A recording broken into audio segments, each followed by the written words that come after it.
Hello everyone, welcome back to another video.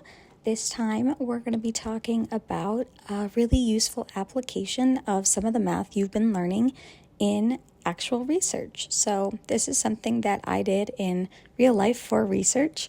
As you can see in front of you, we have a graph here. This is called a bond orientational order diagram. It is really useful for analyzing local symmetry between particles. And how that kind of works, we'll get into a little bit through this code. Mostly what I'm going to talk to you about is not actually making this specific plot, but the underlying functions underneath it that allow it to work. So let's scroll up and get started.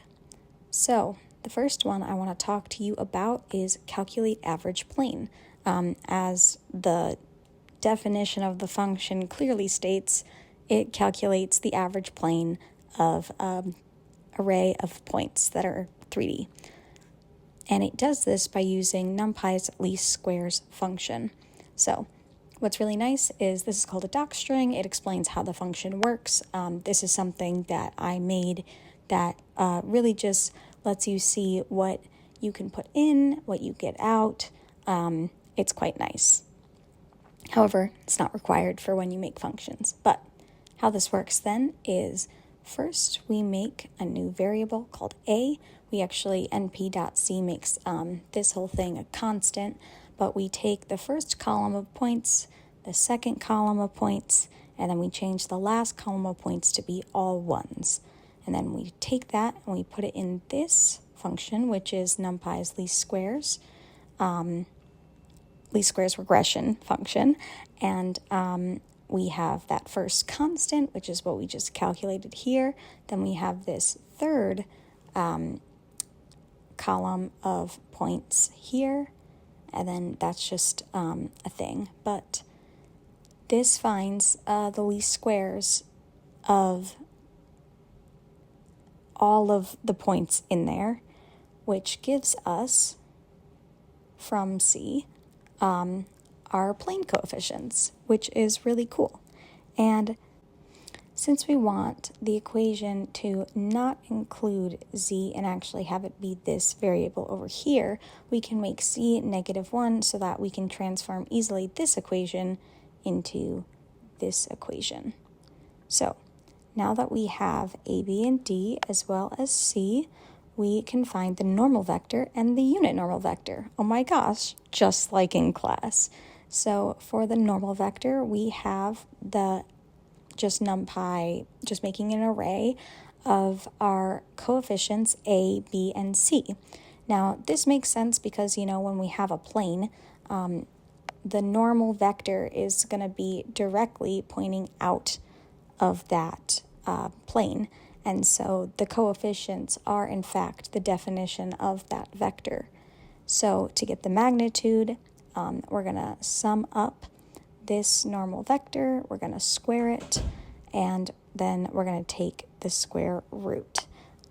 This works because the normal vector includes all three of these, so it is a squared plus b squared plus c squared, and then the square root. That's why we have that sum term there. Otherwise, this function would not work. And then to get the normal vector, we normalize it by taking the vector and dividing it by its magnitude. And then we return these parameters. So that's one function, super useful, and especially because what we are calculating here, all of the points are not in the same plane, so we are getting their average plane, so that way we can do more calculations based on that. So then on to our next function, transform to match xy plane.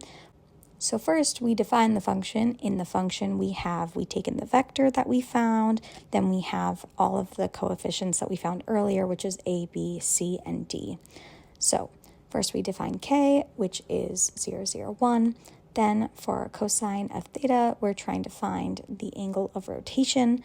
So we have the equation of c divided by the square root of a squared plus b squared plus c squared, and then theta is equal to the inverse of cosine of theta. This is because we're trying to find specifically the angle between the normal vector and the z-axis, so that way we can figure out how to rotate it down into the xy plane. So once we have that, we can find u, which is the axis we want to rotate around, which in this case, I believe we chose to do it around the z-axis. That's why we're using a and b.